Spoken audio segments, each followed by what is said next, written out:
Today I want to talk about black people can't be racist. We love white people too much. So I wanted to bring up Doja Cat. Doja Cat had addressed some comments about her hair on a recent Instagram live. People are always gonna talk shit and they're always gonna be trolling in the comments, but in this case, trolling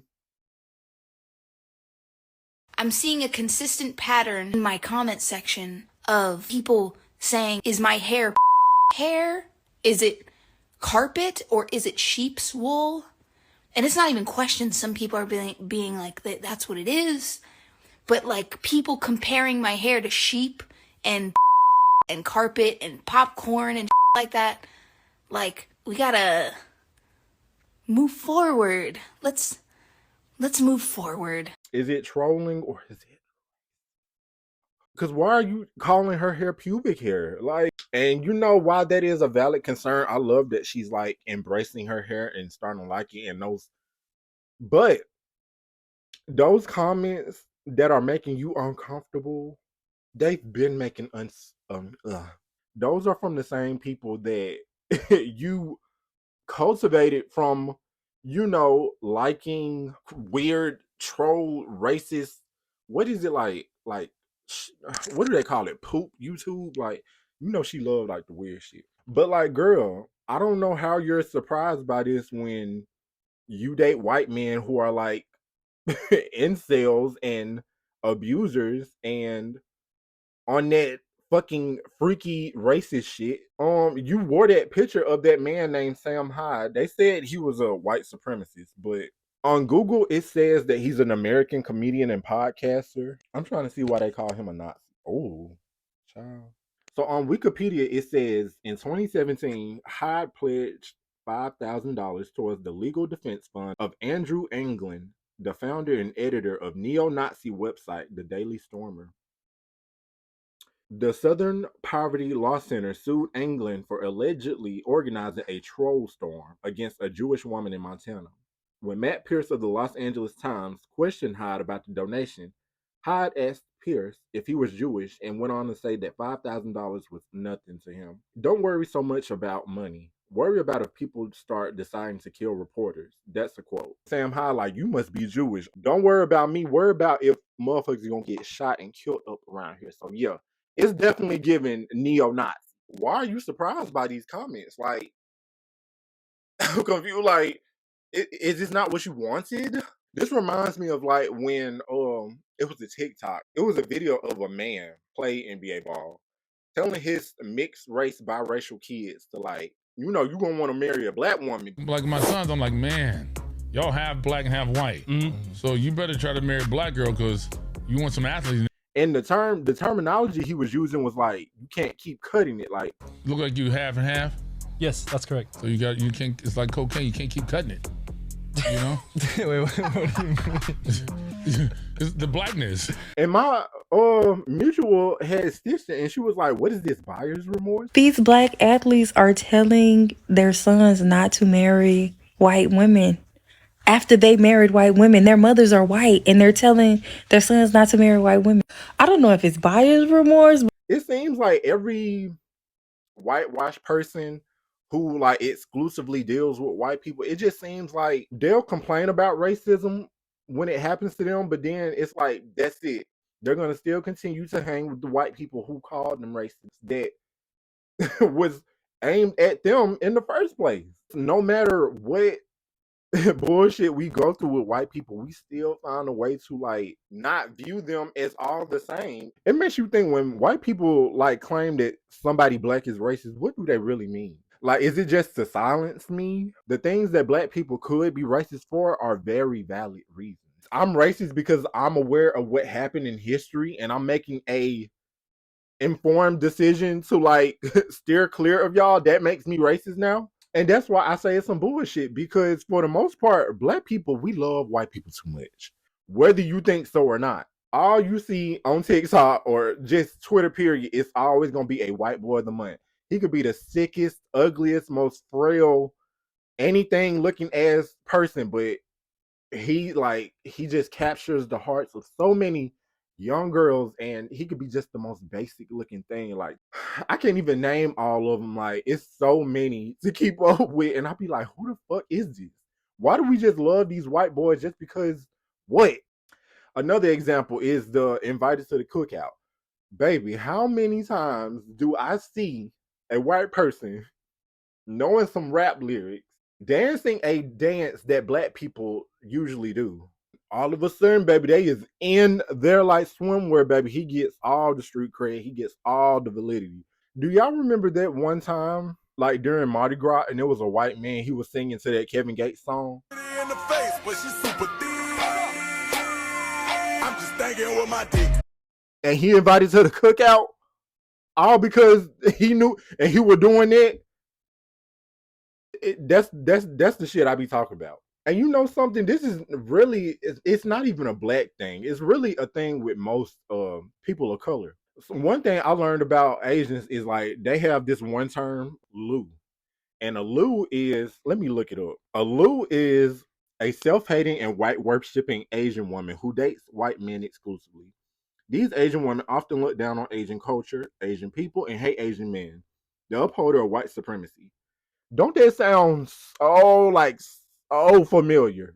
It was also a TikTok I saw where it was like the whole things I'm not afraid to say as a da da da da da.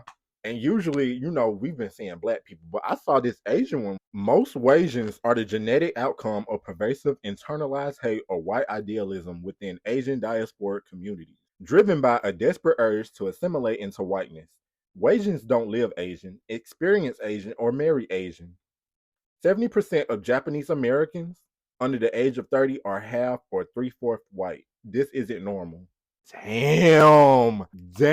Like, when it comes to Asians who are like proud of their Asian heritage or want to maintain their Asian heritage, they is not playing with y'all asses, like, baby. And what's interesting is that white idealism. I love that term. Like, it makes so much sense, right? So no matter like what race you are, if you're not white, we're all aspiring to whiteness, whether you like it or not, or whether you agree with it or not.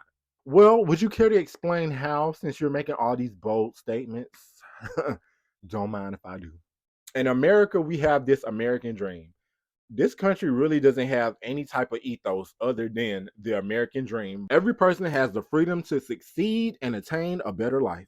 And that's literally how America has marketed itself to the rest of the world. Like, if you're looking to escape poverty from your own homeland country or some shit like that, you got to come to America and you got to work your ass off. And so there was this video that was like explaining like the big disconnect divide between African Americans and Africans. And the girl, she had like some really good insight on it. Africans coming to the United States are immigrants, first and foremost. Then they are Nigerian or Senegalese or whatever country they're from. And then at some point, they are black. And so when they come over here, they have to learn like, hey, look, you got one shot in America. Do not fuck it up. You know, come over here with a clean slate. Do what you can. Stay out the way. You know, stay away from the niggas. And yeah. And so when an African is coming to the United States, they're thinking to themselves, okay, I'm an immigrant here. I have to do my best for myself and my family back home. The sacrifices that took for me to get here were no light work. Okay, so I need to really like align myself with what's going to make me successful in this country. And so a lot of time these immigrants, like whether it be African, Asian, Indian, all that, they most of the time have to get enough money to move to America. And when they move to America, they're often in the suburbs, which are mostly white. And because it's the United States, it's the dominant culture, which is white American culture. And so Africans are going to instinctively ally themselves with the culture that's going to give them the most success. So not only do immigrants have those same sentiments going on, it's also Black Americans. All of us got the shit. We all want to aspire to be this super happy, rich, white family in life. I mean, African Americans even admit that they have to code switch to be successful here because that's what brings success. And so Africans are like, all right, we'll do that. And it makes sense because white people are the dominant culture in America. When you're trying to aspire to have this American dream, Nobody is picturing like, oh, I want to be this black family. I want to be like the black people in America. No, you want to be the white picket fence, white skin, white car, white neighborhood American dream. And white people hold most positions of authority. Okay, the president is going to be white.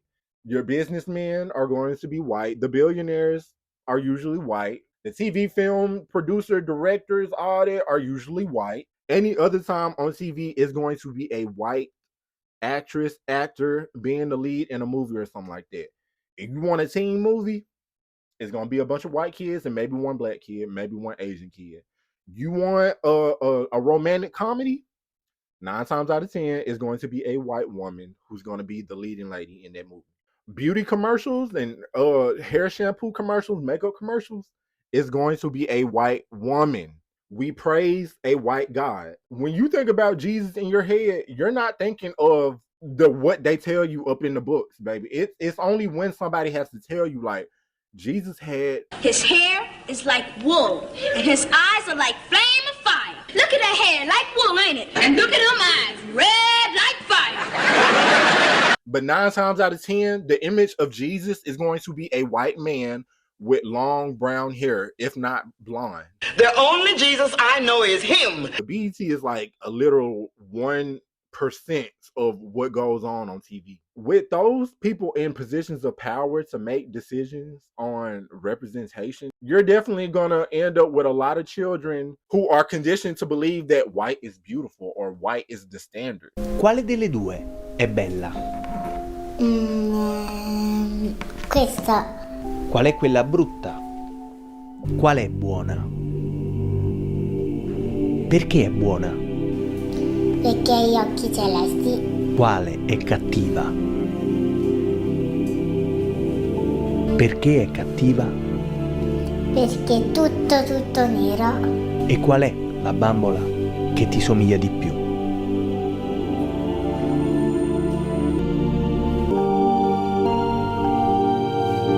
And 9 times out of 10, when you're going to see black representation, it's going to be seen in the negative light. You know, boys in the hood, rappers, thugs, you know, the whole shebang, you should know. And so on these two different sides of the spectrum, you have like black kids who are in these majority white spaces who have to succumb to like the racism, the fetishization. And then on the other side, like if you are a black kid who was raised up in the hood, you're surrounded by all types of negativity. You're going to be judged for having like different interests. The colorism, like let's not act like texturism isn't so bad that it got girls wanting to wear weaves all the time and feeling like your own hair is unmanageable. And it got the boys wearing waves and having their waves on swim because having it just like this is not good enough, right? And when you have black men who give you the whole spiel on why they don't date other black people, that's all subconscious conditioning. That's all indoctrination from the start, telling you that black people are undesirable. We're already taught to hate ourselves and love white people more than we love ourselves. If you're not doing the work to like learn your history and be actively aware of like the subconscious bias inside of you, baby, you love white people. Oh, no. Like I can say whatever I feel about white people, but at the end of the day, I literally cannot, like, it's not in me to hate white people. It's not the same racism like lynching and shit and murders that's been happening to black people. But saying a black person is racist when it's literally ingrained in us to go out and seek white approval, white validation, i.e. all the examples I just gave earlier. But you can get